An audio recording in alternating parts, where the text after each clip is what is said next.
This is True Consequences, a true crime and mystery podcast with stories based in New Mexico in the American desert Southwest.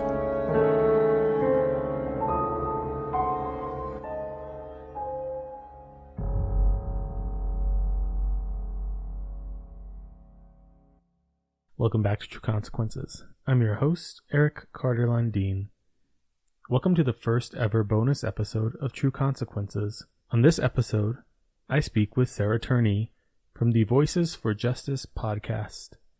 Sarah is seeking justice for her sister Alyssa, who went missing nearly 2 decades ago. Sarah has been fighting day and night to try to get some answers related to her sister's disappearance. It's been a challenge for her, to say the least, especially when the primary suspect is her father.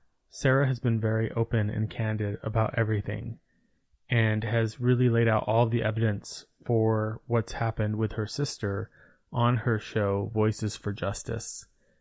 I strongly encourage that you listen to that show, as she does a great job of outlining everything that happened leading up to and after Alyssa's disappearance.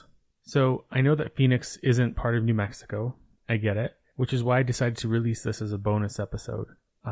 Phoenix is pretty close to us, though. And I'm hoping that maybe some of you listeners in New Mexico and elsewhere will help get the word out about Alyssa's case and get people talking about it, especially if you have family members in Phoenix or in Arizona in general. Okay, before we jump into this, I want to remind you that I am fully listener supported here at True Consequences, and your support means everything to me. If you'd like to donate, please go to patreon.com/trueconsequences. If you're unable to donate, don't worry. There are other ways you can help the show out. You could write a review on your favorite podcatcher. You could subscribe, and you could also tell a friend. Either way, your support means everything to me. And I know you're anxious about season 2. I'm working on it right now in production. Looking forward to sharing this season with you, as it's going to be much more personal for me, and I'm hoping to really highlight more unsolved cases through interviews with families. Having said that, if you know anybody that might be interested in being on the show to talk about a case, I'm happy to talk with them. They can email me at eric@trueconsequences.com. That's ERIC@trueconsequences.com. And just a reminder, patron subscribers at $5 or more per month get early access to season 2 as it's produced. There's already 1 episode up, and another one will be up shortly. I want to take a moment and say thank you to Lisa H. and Kristen S., my newest patron subscribers. Thanks so much. Finally, follow me on social media, on Facebook and Instagram at True Consequences Pod, and on Twitter at TrueConsPod. Okay, let's get to the show. If it's okay, I'd like to start just talking a little bit about Alyssa. Maybe, I know your relationship with her was complicated. I'm all caught up on your show, by the way. So Oh, wow. Thank you. I travel a lot for work, and I just, the first time I actually heard this case was on the Murder Squad. I think you were a guest on that show. Yeah. Yeah. So that was the first time I'd heard of Alyssa and heard of you and heard the case, and was vaguely familiar, and I just decided before I talked to you I should probably jump in both feet and really get familiar with everything. And it's maddening. Yeah. On the level that, it's just unbelievable, all the craziness, and I'm sure you haven't even uncovered half of it yet in your show. Yeah, it's true. There's still so much to go. Even though there's like 12 hours or whatever, I can't even believe it. There's still a ton more to go, which is insane. But yeah, it's just such a big story. Yeah. So if you don't mind, let's start with, your memories of Alyssa, your relationship with her, and then you can just kind of drive it from there.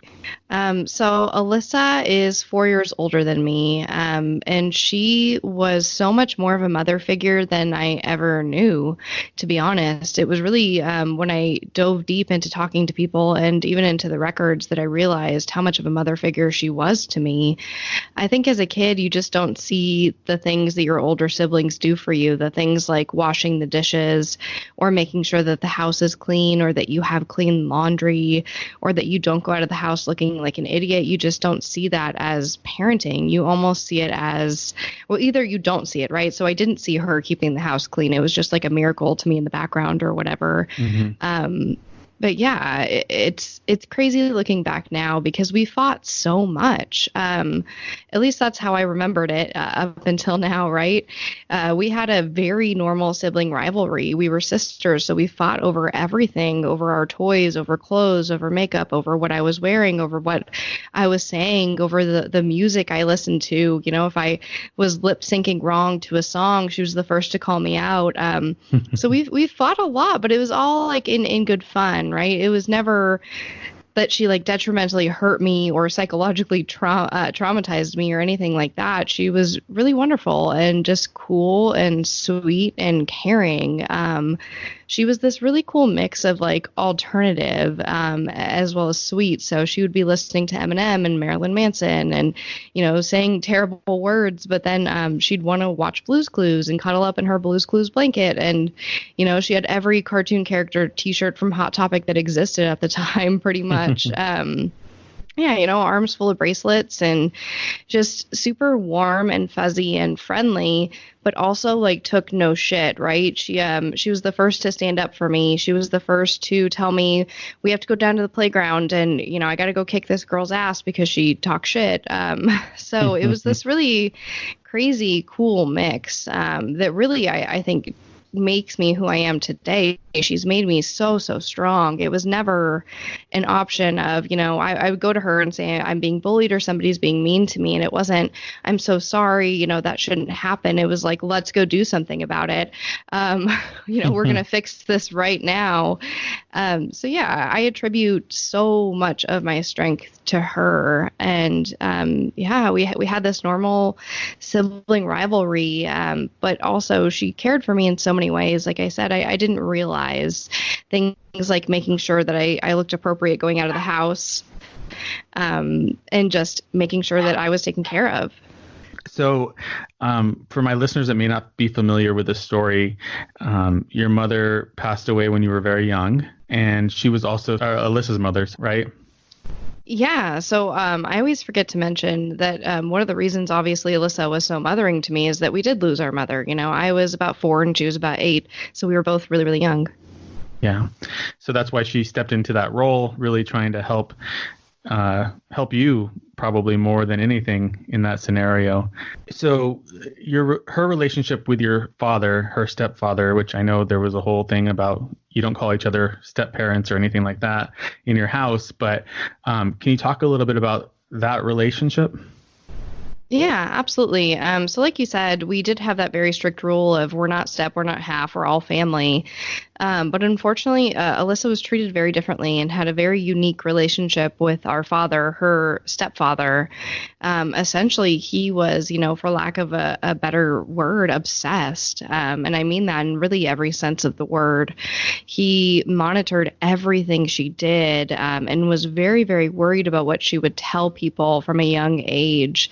So when Alyssa was 9 years old, she actually went to her teacher, which was also my our father's girlfriend at the time, and said, "Hey, I'm having sex with my dad."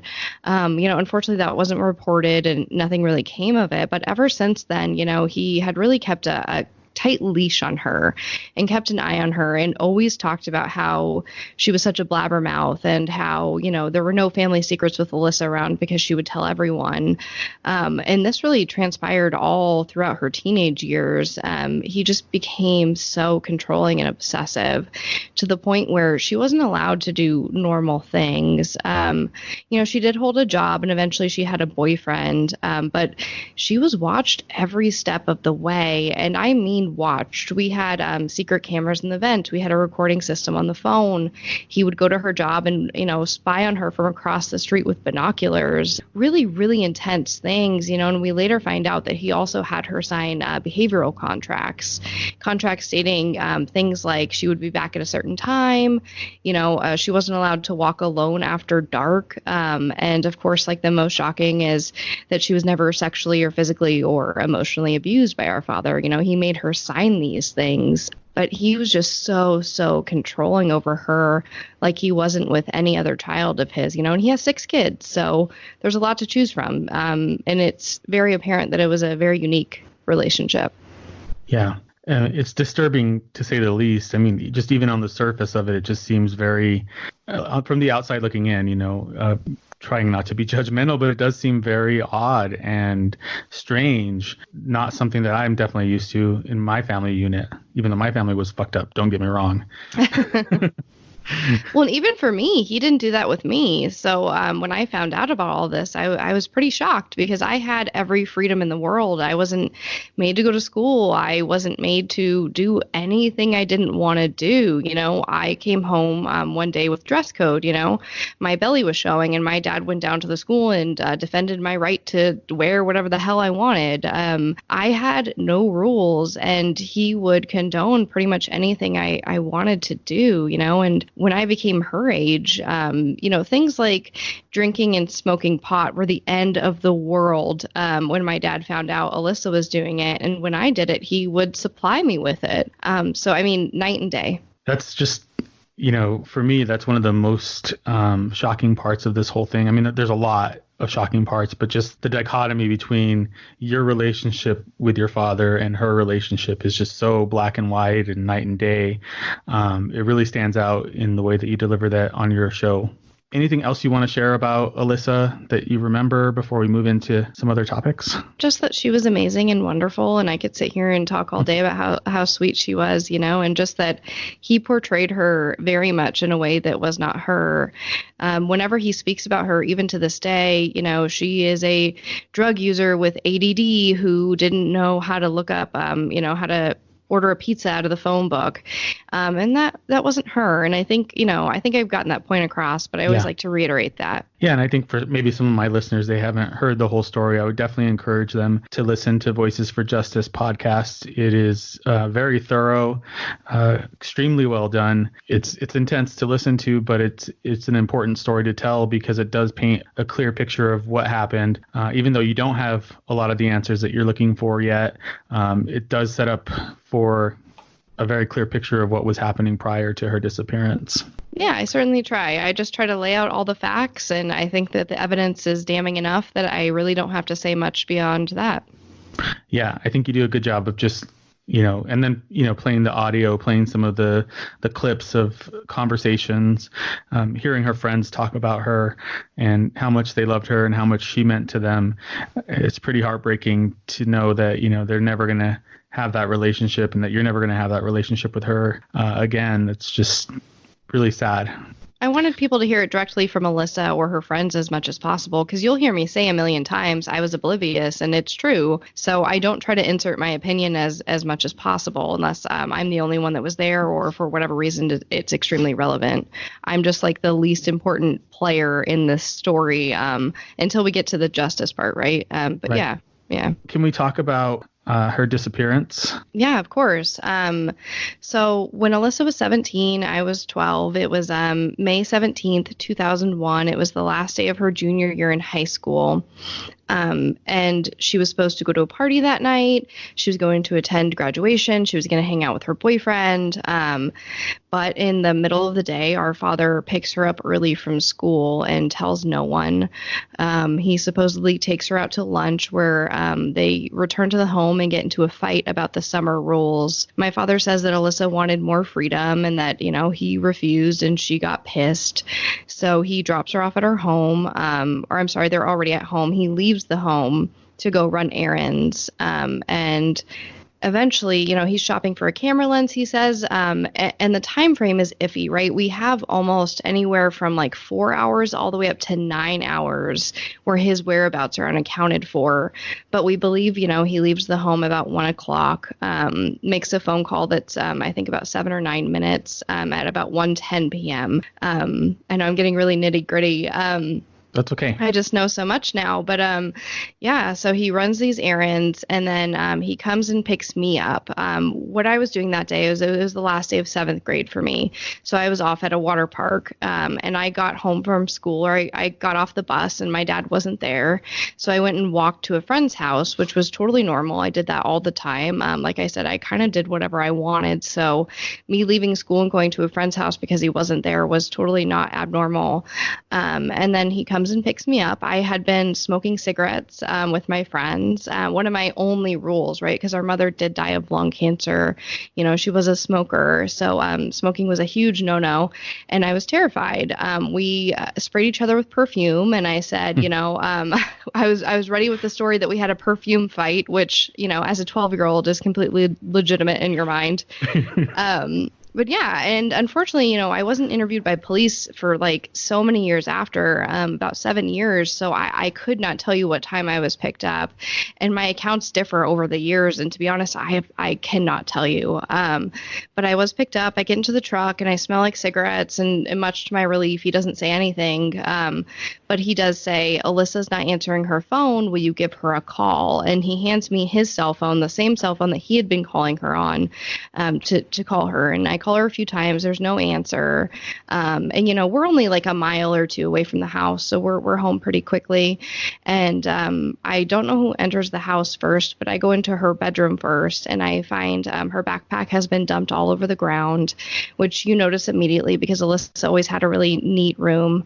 And then to the left is her dresser, and there's a note and her cell phone, you know, and the note says something to the effect of, Dad and Sarah, when you dropped me off at school today, I decided I really am going to California. That's why I saved my money. Sarah, you wanted me gone. Now you have it. Dad, I took $300 from you, Alyssa. And yeah, so she was gone. I did not panic. I thought, whatever, she left to a friend's house. She's mad. Doesn't seem like a crazy idea to me. And then at about 10 p.m., our father calls her in missing and reports that. But he says, essentially, my drug user daughter was mad at me, and so she went to her aunt's house in California. As opposed to, my child is missing and I cannot find her. Please help me. Right. But yeah, so he reports her to the police that way, but immediately seemed panicked to friends and family. You know, he started calling my brothers and started calling her friends. And in my mind, he seemed to panic immediately. So when I read the way that he reported her missing, I was really shocked by that. Yeah, there's a lot, and there's a lot in your show about leading up to her disappearance. Can you tell me again what the date and year was? Yeah, May 17th, 2001. So she was finishing high school, or was that her junior or senior year? So it was her junior year. She would have still had one more year to go before graduating. Okay. So I know there's a lot of questions around, you know, the fact that he didn't really disclose, your father didn't really disclose to anybody that he had picked up Alyssa. That was found out later. Is that correct? Yeah. So I didn't find out until the police sat me down and gave me a whole rundown of the case. And you can hear it. I play that clip on Voices for Justice, and I say he took her out of school early that day, or something to the effect of, I didn't know.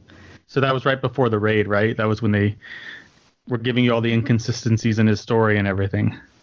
Yeah, I mean, I have 40 minutes of audio of the police sitting me down and saying how they've exhausted every single lead except for my father, and that it was most likely him. You know, they even say something to the effect of like, well, you know, when you watch TV, it's like the last person to see them. I mean, they really, really drove it home that they thought it was him, at least in my opinion. And his story changed a lot, too. First, it was the aunt in California. Then it was something about the boyfriend. There was a bunch of different... It felt like there were a bunch of different stories coming from him throughout the whole investigation. Oh, yeah. So I have an episode titled Stories, and it goes over all the different stories that my father has told. And honestly, since then, I found out a few more. But it's insane. I mean, he tells every story from, I dropped her off at the movies and I came back to pick her up and she was gone, to she left with a guy from Jack in the Box where she worked, to she just ran away, to the union killed her, to maybe the janitor did it. Like, there's everything in between, and it is absolutely insane. And the same goes for, there's this phone call a week after she goes missing, right? So it's pretty much a week to the day, and it's almost 5 a.m. exactly. And my father supposedly, he does. He gets a phone call. We know that this phone call exists, and it comes from a payphone near Riverside, California. And he says it's Alyssa. That Alyssa says something to the effect of, like, I hate you, you're ruining my life, and curses him out or something, and then hangs up. However, we've never been able to prove that that's Alyssa. It was also like under 30 seconds. It's just a really strange call. Again, we can prove it exists, but there's nothing to say it was Alyssa. And it was never recorded on our passive recording system on our phone. It recorded every phone call coming in and every phone call going out for over 30 years. Wow. And and this just happened to be one of the ones they missed. The same with the surveillance, the video cameras from the day of. Recorded everything for days on end. And we happen to not have that also. And these stories from my dad just keep changing, right? So first it's, the audio messed up. And second, it's, it was never on at all.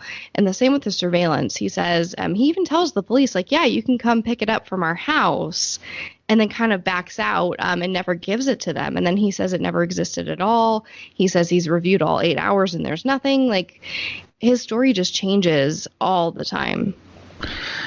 Listening to some of the transcripts of your father's conversations with different authorities and agencies, I have to say, I'm sure it's frustrating for you, but it was extremely frustrating as a listener because he just really seems to talk in circles about nothing for a really long time. Do you feel like that's a fair characterization of how he was dealing with the situation? Absolutely. Yeah, no, he does talk in circles, and it's about absolutely nothing. So it's extremely hard to pin down details from him. And it's funny because when you read the case records, like, you can see the detective's frustration in that. They even put at the end of some of these transcripts, like, the tape finally ends. Like, the amount of times that they use the word finally, it literally cracks me up. But yeah, I mean, I don't want to say insane because it's not quite that.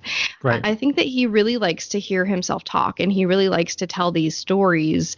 And when he thinks that someone isn't getting it, I think he likes to reiterate it again and again and again. Mm-hmm. If you're maybe not buying his story about the union, he'll probably tell you about how power plants are corrupt and how that all ties into, campaign finance money and taxpayer money paying for inappropriate things. And yeah, it's really interesting. And it's interesting to me that he called and told so many people what was going on, for example, almost 1 year to the day before Alyssa went missing, there was a huge incident between them two in which he took Alyssa into the middle of the desert, attempted to sexually assault her, to which she stays calm and she gets in the vehicle and gets home with my father. But once she gets into the carport, just the covered parking area at our home, she runs. She runs to a neighbor's house and begs for help and tells him what happened. And it's such a long, crazy story. But essentially, my father ends up, saying Alyssa's on drugs, whatever. My brother, who was not present but heard this story secondhand, says that my father intimidated the neighbor to let Alyssa go, essentially. And that neighbor's never been interviewed or anything like that. But yeah, he goes and he tells so many people about this incident. He calls Child Protective Services twice and says, my daughter's going to call and say I'm molesting her because she wants a truck, but this is what happened. But he also proceeds to tell, like, the governor's office and the mayor, and even calls the police and tells them, like, he ratted himself out so many times, and he tells police these things. He gave the police one of the contracts that he made Alyssa sign. It was like he was begging them to look into him, like he was bored or taunting them. Yeah, I was struck by that as well. I felt like some of his talking in circles to me felt like he might have been just trying to distract or try to kind of change the subject. It seemed like he was very aware of what he was doing. Just from my opinion, I don't know. That's all speculation, but that's just kind of the sense that I got listening to that.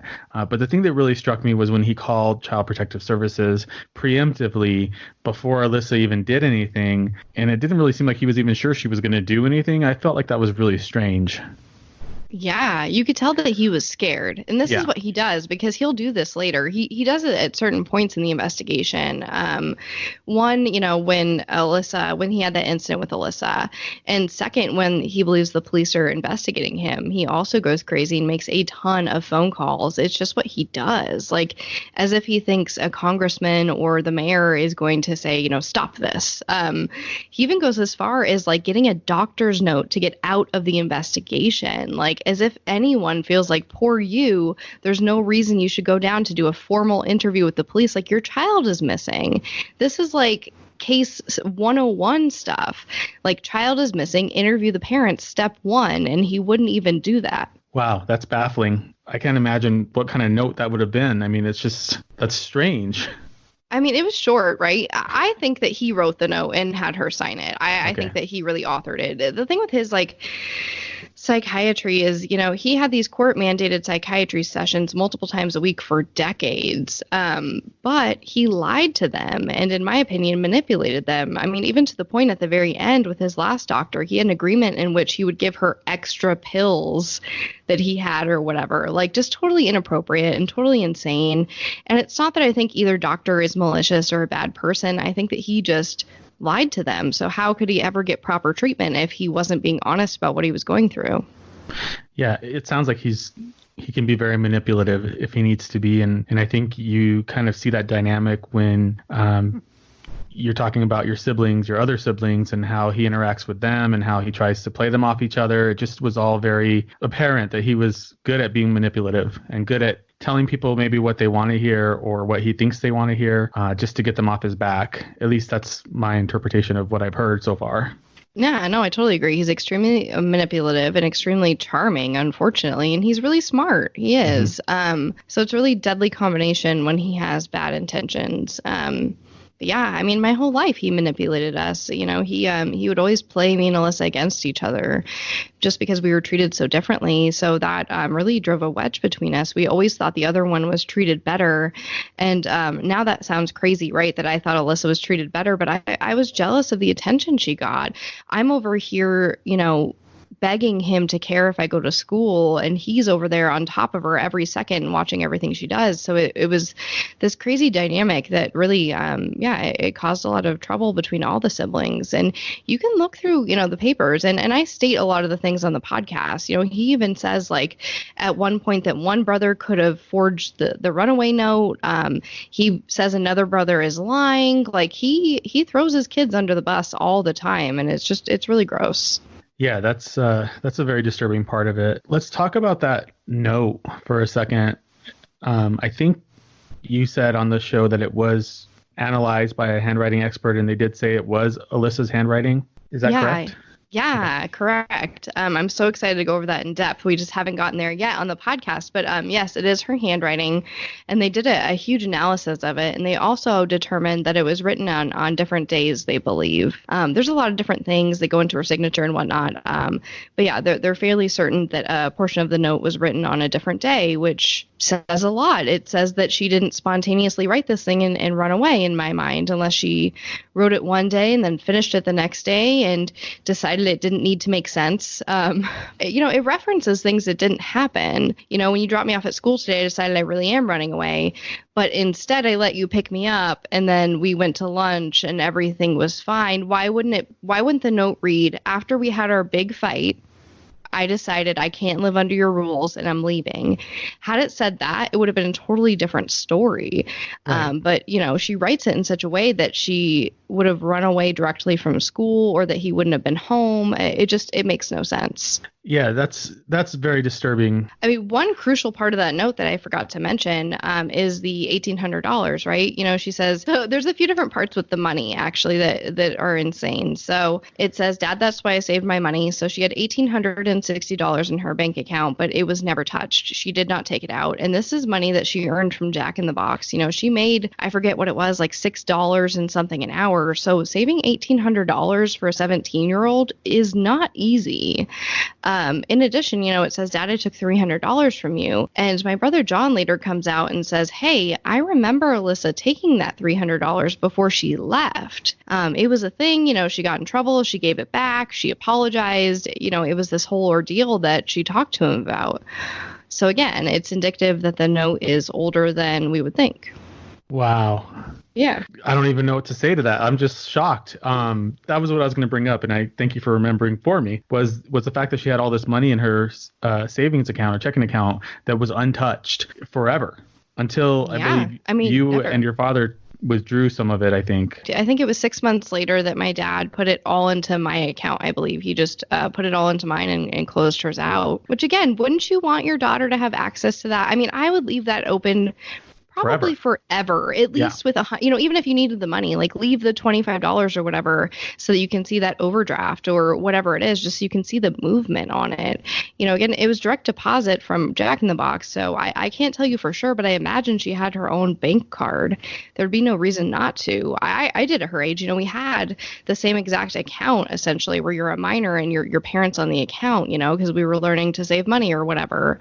And I had a card, so I don't see why she wouldn't have one. Right. You could at least see if she did take any money or if she did try to do anything with that account, you could find out where she is. Right. But no, he closed the account. And shortly after she was gone, you know, he got rid of her ferret. I came home from school one day and her ferret was gone and I was pissed. And then shortly after, her cat, you know, quote, ran away, which we've never had a cat run away before that. So just really interesting things, you know, like most of her stuff was gone. We moved directly across the street about a year after Alyssa was gone. And I mean, directly across the street, like a, you know, I don't know how to describe my neighborhood, like a suburb, where you can literally open your front door and see the house and throw a rock and hit it. But yeah, so we moved right across the street and so many of her items were just gone and I can't tell you what happened to them. Like I have so few things and I can tell you I didn't throw away anything that was Alyssa's, but by the time I moved out of that house and started taking everything with me, her stuff was gone. That's just, I mean, as a parent, I have a 14-year-old son. I can't imagine doing any of that if he ever, God forbid, went missing. Like I can't imagine, I would hold on to every little thing that I could to keep his memory alive, because that would just be so heartbreaking to get rid of any of it, you know. And I'm not a hoarder. Like I try to keep things pretty neat, but that is very telling to me. So I know that it took you a while to start to suspect your dad. Can you talk a little bit about that process and then what ultimately led you to joining with your other siblings and kind of speculating that he was responsible for Alyssa's disappearance? Yeah. So, of course, for the longest time, I never believed my father did this. I just had no reason to believe it. I didn't know about the abuse. I didn't really understand how differently we were treated in that sense, in terms of it going above and beyond. Of course, I knew about the camera and the vent, but when you grow up with surveillance, it seems pretty normal. Yeah, so unfortunately, I didn't catch on to it for a while. And it was this huge domino effect of events, right? So a big part of it, I think, stems from the raid. Of course, that changes everything. So the police didn't look into this for so long. And when they finally did, you know, they decided it was pretty likely that it was my father. And they came to raid our home to get the items that he refused to give them. And they ended up finding, you know, 26 pipe bombs and 19 high caliber assault rifles and a plan to blow up this union that he had held this grudge against for so long. Yeah. And at that time, still, I was defending him, right? So you can hear episode 9 of my podcast is the 40 minutes of the police telling me why my dad's guilty and pretty much how horrible he is. And I don't say much to the effect of defending him or anything. But I didn't absorb it. Up until a year ago, I would have told you that meeting was 5 minutes long. I completely blocked it out of my brain.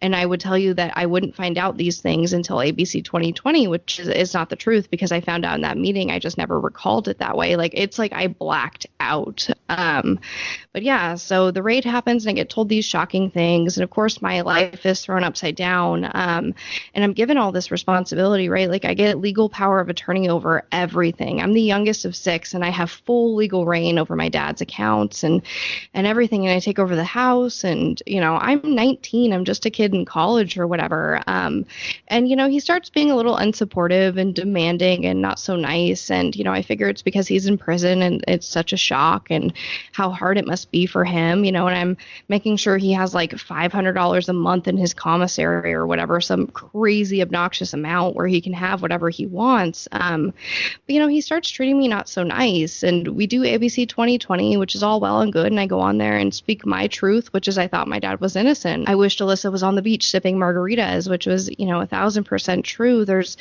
so much guilt in giving up hope that your loved one's alive. To make that switch and say, I no longer believe you're alive. It's as if you're, I don't know, doing something terrible to the one that you love. At least it feels that way, because I can't imagine being missing and someone not thinking you're alive. But eventually, yeah, after the 2020 and I read, 1,000 people's comments online and I start talking more to my brothers, it just makes more and more sense that my dad's involved. I just never saw it that way until it was presented and kind of drilled into my head. And then I go to detectives immediately and I say, hey, I went to my dad and I asked him, I asked him what happened or if he did this, and he skated around the topic, and I'm leaning towards what you guys think now. How can I help you? And we start this dialogue of, when's the last time you talked to your father? Have you talked to him, about this? Can you ask him this question? What do you think about this? Do you recall this? Can you give us this? And I find a map with, random places circled on it and I give it to them. So I'm really trying to help them figure this out. And eventually they come to me and they say, okay, this is what we're going to do. My father's in prison at this point for the bombs, for this largest pipe bomb bust in Phoenix history. He's serving 10 years. And so they come to me and they say, what we're going to do is charge him the day he gets out, because if we charge him now, he'll be able to combine his sentences and serve a shorter term. To which I'm like, okay, great. You're the experts, whatever. I trust you guys. And I did 1,000%. And then a few days before my father was due to be released from prison, I get an email saying that the 2 detectives on Alyssa's case that have been the detectives for 10 years or so were reassigned. And I'm still thinking, okay, well, case closed. That makes sense. They're reassigned, they're going to a different case. There's not much to do here. And of course, my father gets released and nothing happens, unfortunately, even, after this partnership and trying to help him. And we have this meeting and they say, we're not going to prosecute. And I fall to pieces and cry my eyes out. And I say, what can we do? And they really say nothing, we're not going to prosecute. And I say, okay, are we going to look for a body?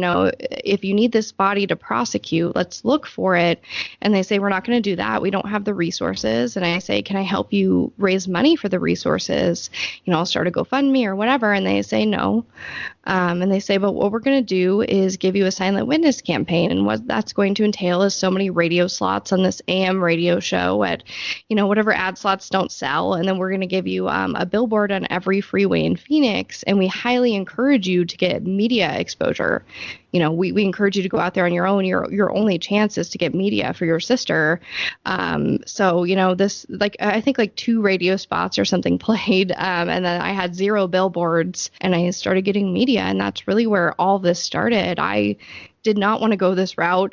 Getting media is not easy. I really wanted that traditional prosecution, but I had no choice at that point. Yeah, and it seems like this has almost become another full-time job for you, just the amount of work that you're putting into it. I think just as somebody who's experienced something similar in my own family, and not exactly the same, but maybe a little bit similar, where a family member is, harmed by another family member. I can definitely relate to the feeling of like feeling like you're giving up, feeling like admitting that this is what's happened and this is where you're going to be is like giving up on them.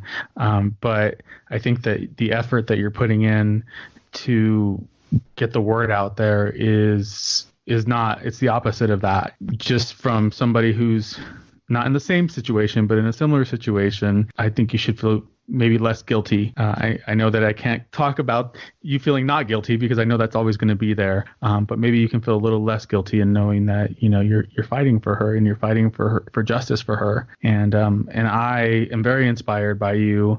I told you that on the first message I sent you on Twitter, that you really have inspired me to start fighting my own justice battle for my brother and to even record an episode about him, which is coming out, and the first episode of season 2 for True Consequences. But I want to say thank you for that, because you really have inspired me to and motivated me to do that. So thank you. Of course. So that's so amazing. That's like the best unintended side effect of this whole thing, is helping people. And yeah, it's really become a life mission because, like you said, it is a full-time job. I do work a full-time job, and then I come home and I do this, you know.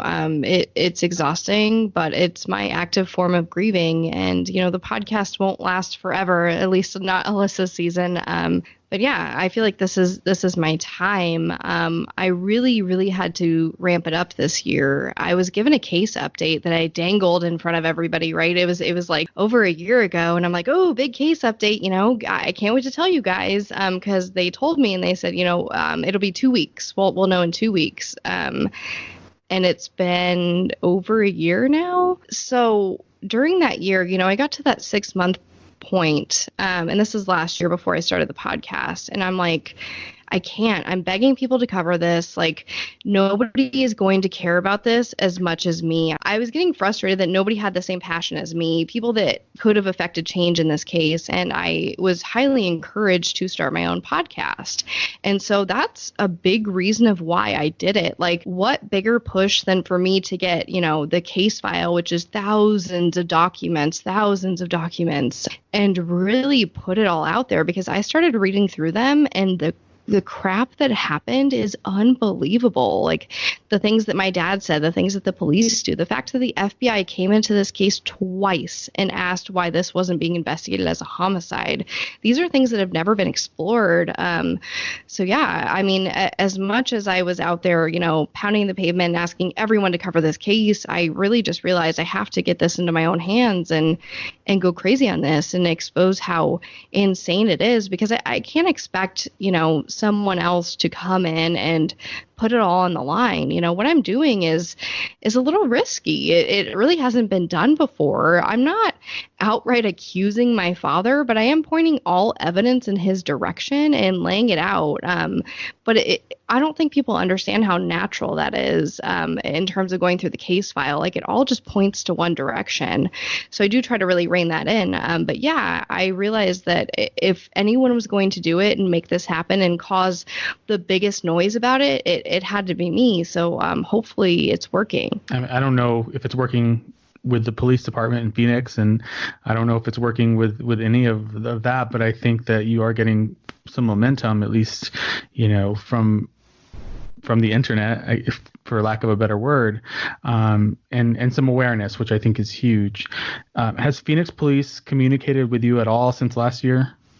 Oh, yeah. We talk all the time, because I'm always asking them extra questions or requesting documents or records. And, you know, we do communicate about that case update, and I'm always asking what's going on with it. And there's been a little bit of movement there, but nothing definite yet, unfortunately. But yeah, no, we communicate all the time. It's insane.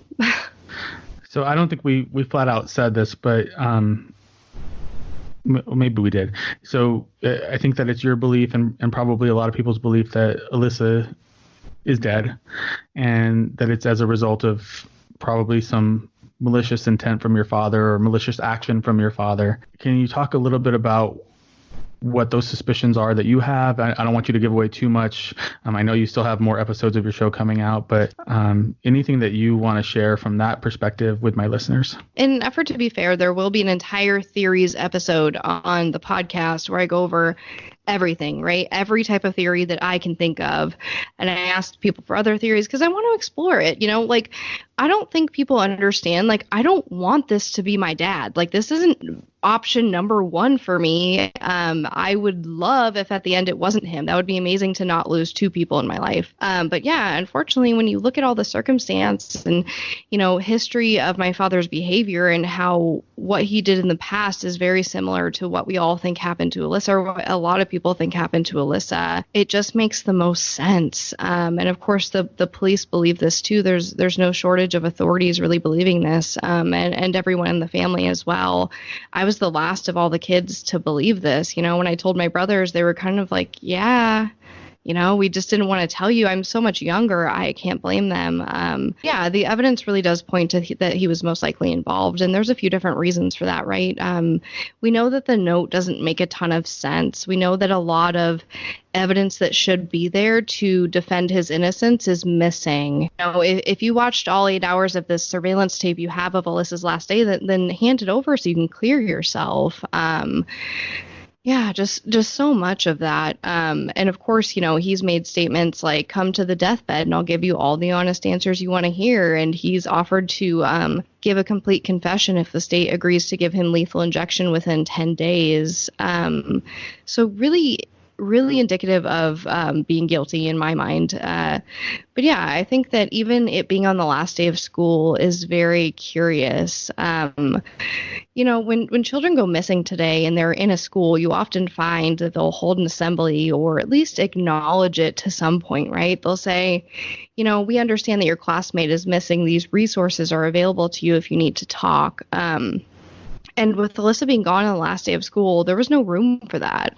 It ensured that no one was looking for her, that no one was asking why she wasn't attending the next class. And it gave pretty much all summer for people to kind of forget about her. You're going to notice a lot more if a classmate's gone in the middle of the year versus not seeing them after the summer. Everybody loses touch over the summer. It's just kind of what happens. But yeah, I think that he picked her up out of school early that day, like he had in the past. I think that he went to go sexually abuse her like he had in the past, and that something went wrong or that it was his plan all along. I do lean towards it was premeditated because of the note, right? We have this note that we know wasn't all written on the same day, which means it was somewhere before it was left by her, and whether that was in our father's possession and he got pissed, or I don't know. But yeah, I think between the note and it being in the last day of school, I think that this was very much planned. Again, I can't tell you if it was like something he had in the back of his mind ready for when she was going to act up, or if he specifically was ready to do it that day, but definitely premeditated. And in terms of like, what he did with the body, it's so hard to tell, like New Mexico dirt is very similar to Arizona dirt, I would have to say, in that it's dry and firm and packed and almost impossible to dig. It's not like the forest where you can like dig with your hands or whatever. Like, even if I clawed for my life at the ground with my nails, you would get almost nothing up, in this desert ground. It's just so hard. So there would have had to been a hole, or there would have had to been some type of digging equipment, or multiple people, not even just two people. I mean, even with that turnaround, that would be a hard task to dig a hole in 4 or 5 hours by yourself, or even with two people out in the desert.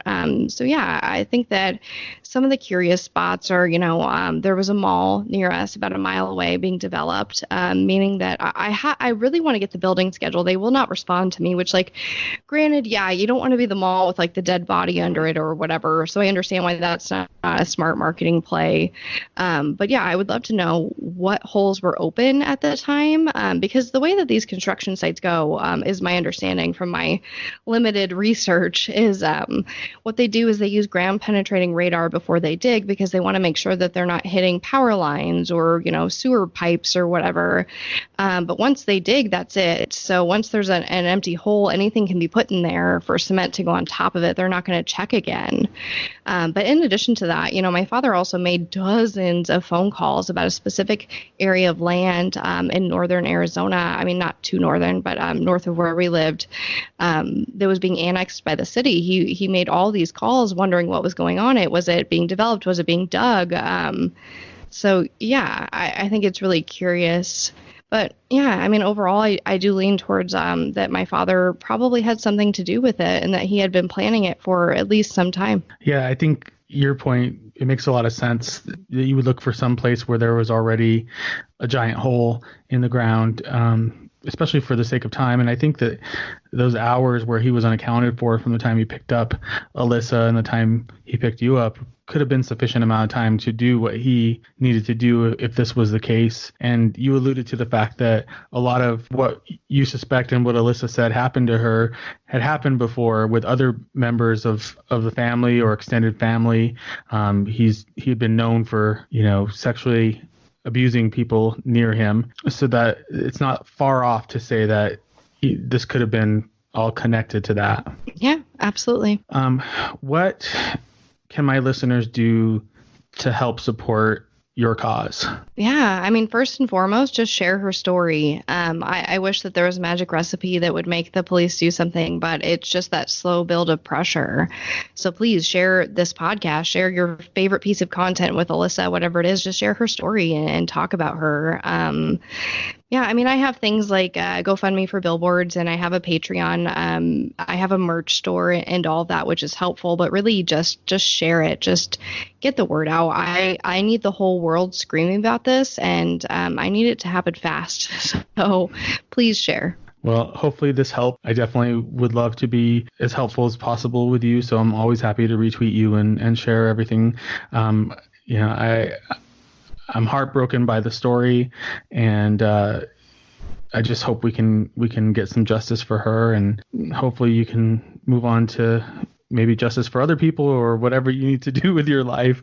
No pressure there, but let's start with justice for Alyssa for sure. I know that's a hashtag as well, hashtag justice for Alyssa. So if you're listening to this and you want to share information about the case, you want to get people informed about the case, there's a lot of other crossover episodes on other podcasts as well that you can listen to. You just type in Sarah Turney into your podcast catcher and you'll find, I'm sure, tons of episodes about her.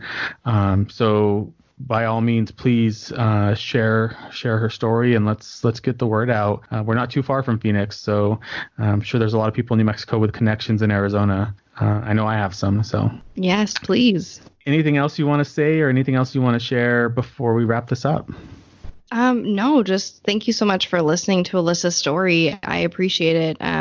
It really does mean the world to me that people care. And that's amazing. And you're amazing for caring about people who are missing or, murdered or don't have justice. So thank you. Thank you, Sarah. Thanks again for listening to True Consequences. Follow us on social media. On Instagram and Facebook at True Consequences Pod. And on Twitter at True Cons Pod. True Consequences is hosted, written, and produced by me, your host, Eric Carter-Landin. Thanks for listening, and stay safe, New Mexico.